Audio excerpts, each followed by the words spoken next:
Jesus está voltando. E não, isso não é brincadeira. Apocalipse, capítulo 1, versículo 7 diz: Eis que vem com as nuvens, e todo olho verá, até quantos ultrapassaram, e todas as tribos da terra se lamentarão sobre ele. Certamente, amém. Aqui está falando claramente sobre a volta de Jesus. Que Jesus, ele vai vir sobre as nuvens e todo olho verá.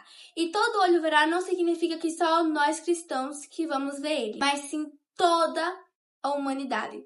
Todo o mundo. Em Mateus capítulo 24, versículo 3 ao 14, diz: No Monte das Oliveiras achava-se Jesus assentado quando se aproximaram deles os discípulos, em particular, e lhe pediram: Dize-nos quando sucederão estas coisas e que sinal haverá da tua vinda e da consumação do século. Os discípulos estavam perguntando a Jesus que sinais iriam vir quando a vinda dele estivesse próxima. E ele lhes respondeu: Vede que ninguém vos engane, porque virão muitos em meu nome dizendo: Eu sou Cristo, e enganarão muitos. E certamente ouvireis a falar de guerras e rumores de guerras. Vede, não vos assusteis, porque é necessário assim acontecer, mas ainda não é o fim. Porquanto se levantará nação contra nação, reino contra reino, e haverá fomes e terremotos em vários lugares. Porém, tudo isto é o princípio das dores. Então sereis atribulados e vos matarão. Sereis odiados de todas as nações por causa do meu nome. Nesse tempo, muitos hão de se escandalizar, trair e odiar uns aos outros. Levanta-se a muitos falsos profetas e enganarão a muitos. E por se multiplicar a iniquidade, o amor se esfriará de quase todos. Aquele, porém, que perseverar até o fim, ele será salvo. E será pregado este evangelho do reino por todo o mundo, para testemunho a todas as nações, então virá o fim. Tem uma parte que eu acho que é o verso 9, que diz que vamos ser odiados por causa do nome de Cristo, por, assim, espalharmos o evangelho. Muitas pessoas não vão gostarem que a gente compartilhe, o evangelho para as outras pessoas, para que a gente espalhe o evangelho para as outras pessoas. Em Lucas, capítulo 21, versículo 25 e 28 diz: Haverá sinais no sol, na lua e nas estrelas sobre a terra, angústia entre as nações em perplexidade por causa do bramido do mar e das ondas. Haverá homens que desmaiarão do terror e pela expectativa das coisas que sobrevirão ao mundo.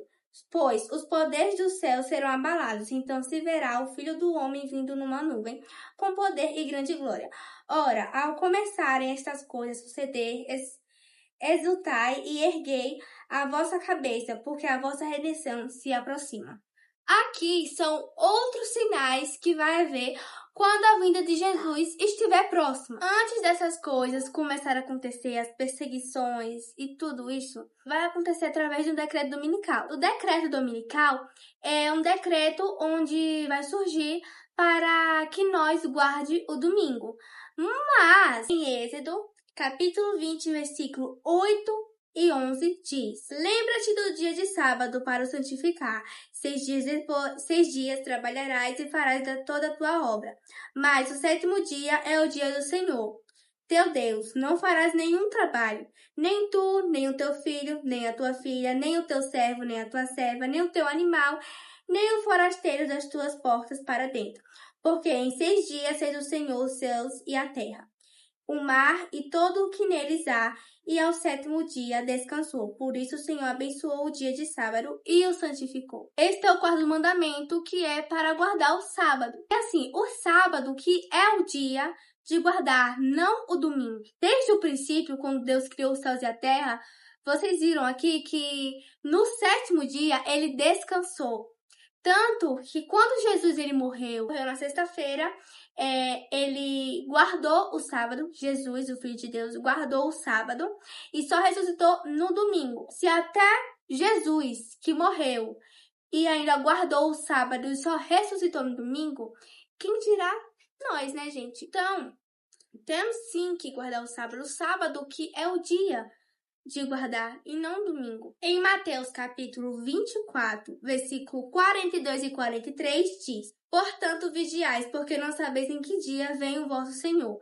Mas considerai isto: se o pai de família soubesse a hora que viria, o ladrão vigiaria e não deixaria que fosse arrombada a sua casa. Temos que vigiar porque não sabemos nem o dia e nem a hora que Cristo virá. Sobre essa parte do versículo 43, sobre um pai de família, se ele soubesse a hora que um ladrão viesse roubar, óbvio que ele se preveniria, né, gente? Ele se preparava para que o ladrão não roubasse sua casa. Do mesmo jeito, é Jesus. Quando Jesus vai voltar como um ladrão, porque não vamos saber nem o dia e nem a hora. Por isso que sempre temos que nos preparar, gente, para nós não perdermos a nossa salvação. Por isso que sempre devemos estar nos preparando. Por isso que devemos sempre estarmos vigiando, porque assim, muitas pessoas nesses momentos, principalmente quando vem nos momentos de perseguições, Satanás ele vai usar pessoas para tentar nos enganar, para que nós caia na tentação e perda a salvação. E por isso que a volta de Cristo, que a volta de Jesus não é uma brincadeira, não é uma mentira, é uma verdade sim. Se puderem, compartilhe esse vídeo para mais e mais pessoas, para que elas se sintam tocadas pelo Espírito Santo e para aquelas pessoas que não conhecem a Deus, pessoas que se afastaram de Deus, volte para os caminhos de Deus e também renuncie às coisas do mundo, gente. E foi isso. Um beijo e tchau, tchau!